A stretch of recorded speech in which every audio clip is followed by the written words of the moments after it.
আসসালামু আলাইকুম গাইস, আপনারা কেমন আছেন? আমি তো আলহামদুলিল্লাহ ভালো আছি। তো আজকে দুপুরে কি রান্না বান্না করব নিয়ে চলে আসলাম। এখানে শসা কেটে নিছি, আজকে শসার তরকারি রান্নবো। অনেকগুলো শসা নিয়ে আসছিল, তো ভাবলাম কিছুটা তরকারি রান্না করে নেই। তো একটু বড় বড় সাইজের রান্না করা শসা, যেটা রান্না করে খায় সেই শসাটা এটা। আর এখানে পুঁই শাক নিয়ে নিছি। পুঁই শাকের অনেকগুলো ডাঁটা ছিল, ডাঁটাগুলো দেখতে অনেক সুন্দর, সেই জন্য ডাঁটাগুলো নিয়ে নিলাম। আর কিছুটা আলু সাথে কেটে নিছি। আর এখানে যে পুঁই শাকটা আলাদা করে নিছি, আলু আর ডাঁটাটা আলাদা রান্না করব, তারপরে শাকটা দিব, সেজন্য আলাদা করে নিছি। আর এখানে পেঁয়াজ রসুন কেটে নিছি শাকের জন্য। আর এই যে পাঙ্গাস মাছ দিয়ে শসা দিয়ে রান্না করব, পাঙ্গাস মাছের পিসগুলো নিয়ে নিছি। আর এখানে মাথা আর কিছুটা পেটের পিস নিয়ে নিছি, সেটা দিয়ে শাক রান্না করব। তো চলুন শাকটা বসিয়ে দিই। আগে কড়াই বসিয়ে দিলাম, তেল দিয়ে দিব। এখন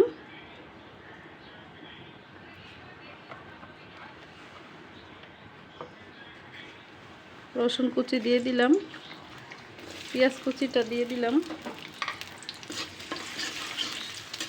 শাকে একটু পেঁয়াজ রসুন বেশি না দিলে ভালো লাগে না খেতে, একটু পেঁয়াজ রসুন বেশি করে দিলে শাক মজা হয় খেতে। অনেকে শাকে বাটা রসুন দেন, আমি এভাবে কেটে দেই, বাটা দেই না, কুচি করে কেটে দিলাম।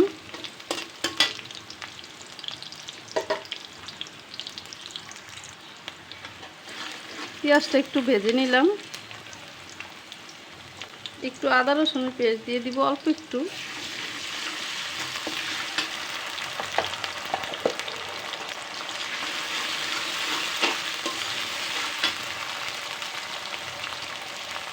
হলুদের গুঁড়া দিয়ে দিলাম। শাকে একটু মশলা বেশি দিলে খেতে ভালো লাগে, মশলা কম হলে খেতে ভালো লাগে না। ধনিয়া গুঁড়া দিয়ে দিলাম, লবণ দিয়ে দিলাম, একটু পানি দিয়ে দিব।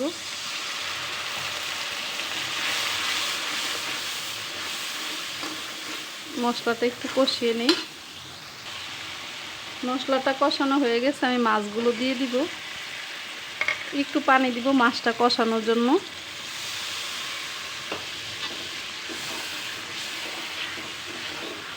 পাঙ্গাস মাছ দিয়ে এইভাবে শাক রান্না করলে কিন্তু খেতে মজা হয়। মাছের মাথা দিয়ে রান্না করলে, বিশেষ করে পাঙ্গাস মাছের মাথা দিয়ে মজা হয় বেশি। অন্য অন্য মাছে তো কাটা থাকে, কিন্তু এই মাছটা মাংসওয়ালা মাছ, মানে এটার ভিতরে মাংসটা একটু বেশি থাকে, সেজন্য এই মাছটা দিয়ে রান্না করলে খেতে ভালো লাগে বেশি। আমি এখন ঢাকনা দিয়ে ঢেকে দিব কষানোর জন্য।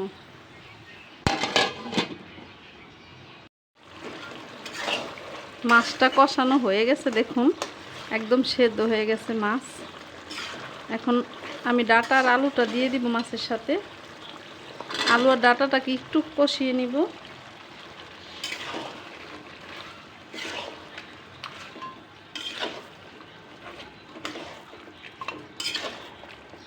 পুঁই শাকের ডাঁটা কিন্তু খেতে ভারী মজা আর পুষ্টিগুণ বেশি, সেজন্য ডাঁটাটা নিয়ে নিলাম। আমার হাজব্যান্ড পছন্দ করে ডাঁটা খেতে।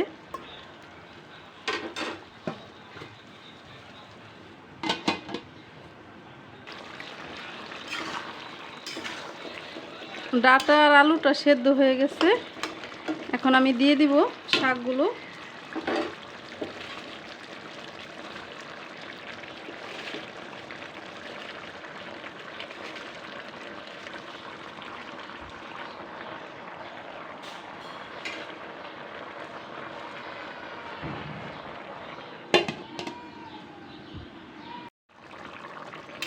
পুঁই শাকটা হয়ে গেছে, একটু ঝোল ঝোল রাখবো।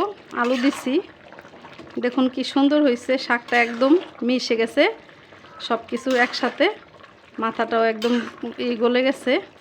তো আমি লবণ দেখে নিছি, এখন নামিয়ে নিব। নামিয়ে শসাটা বসিয়ে দিব।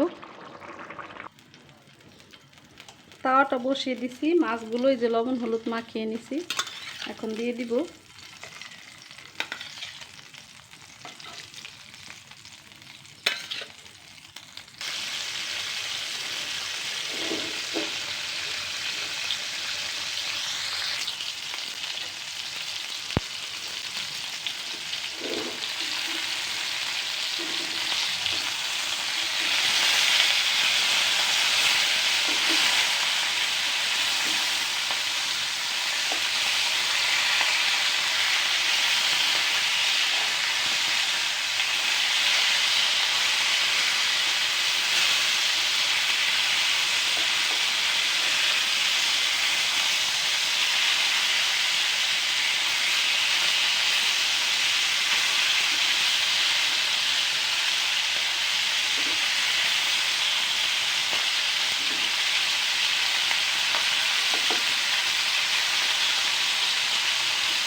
মাছ ভাজার তেল ছিল, একটু দিয়ে দিলাম।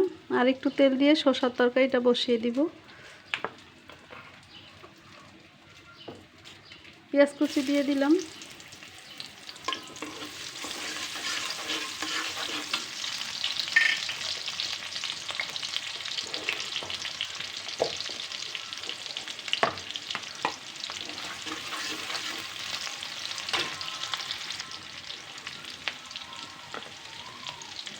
আদা রসুনের পেস্ট দিয়ে দিলাম একটু।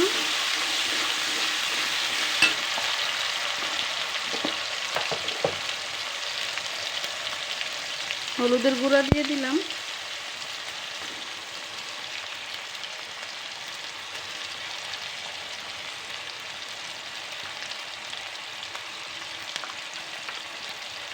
রান্না বান্না একটা জরুরি কাজ, এটা মনোযোগ দিয়ে না করলে, রান্নার মনোযোগ না দিলে, একটু অন্য মশলা যদি কোনো কিছু লবণ বেশি হয়ে যায় বা মশলা বেশি হয়ে যায়, তাহলে এই তরকারিটা একদম নষ্ট হয়ে যায়। সেজন্য রান্নাটাও মনোযোগ দিয়ে করতে হয়।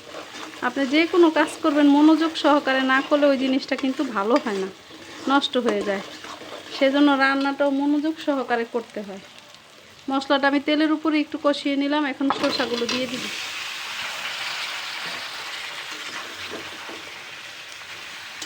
শসা থেকে পানি উঠবে, সেজন্য এখানে আর পানি দিব না, পানি ছাড়া এটাকে কষাবো। শসা থেকে তো পানি উঠে, এটা পানি জাতীয় সবজি, সেজন্য এখানে আর কোনো পানি দিতে হবে না।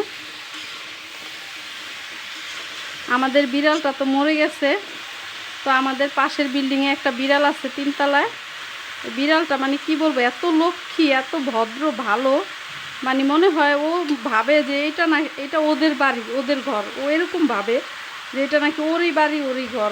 তা আমাদের বাসায় আইসা একদম শুয়া থাকে, বইসা থাকে। তো আমাদের পায়ে পায়ে ঘোরে খাবারের জন্য। আমরা খাবার দিই, মাছ পছন্দ করে, বিড়াল তো মাছ পছন্দ করে স্বাভাবিক। তো আমরা ওর জন্য আলাদা করে একটু মাছ রাখি, মাছ দিই, সুন্দর খেয়ে নেয়। আর এই যে এখন আমি রান্না করতেছি, মাছটা ভাজলাম, আমার পায়ে পায়ে এসে ঘোরাঘুরি করতেছে খাবারের জন্য।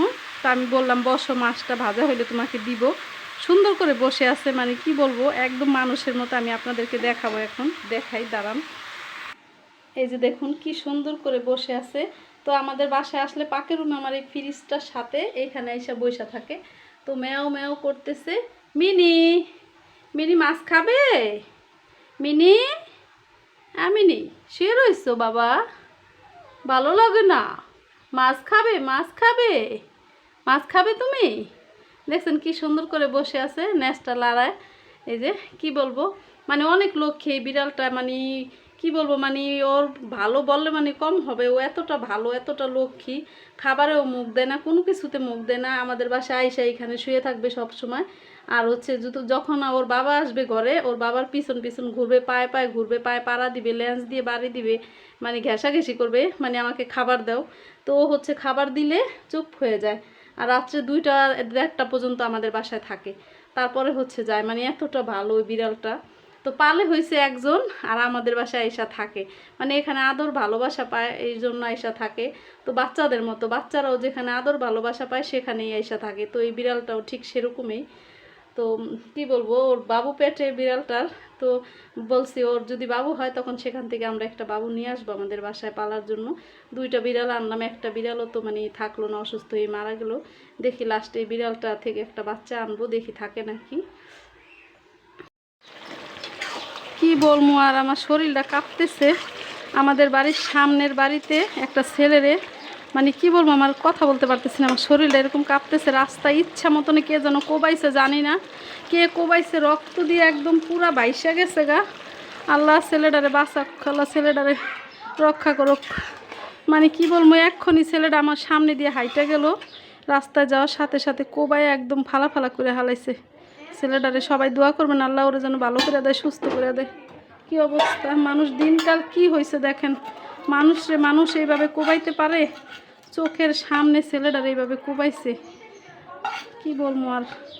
তরকারি বসাইছিলাম আমি, এই তরকারি চুলা কমিয়ে দিয়ে তারপরে বাইরে আইছি ঘরের থেকে।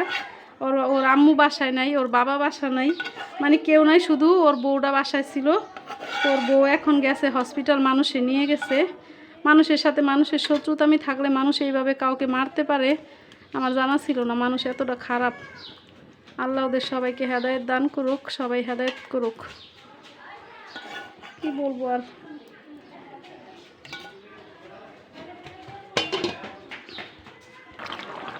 আমি জিরার ফাঁকিটা দিয়ে তরকারিটা নামিয়ে নিব। কি বলবো, আমাদের এলাকায় একটা গ্যাঞ্জাম হইতেছে, আমার শরীর হাত পা কাঁপতেছে সমানে।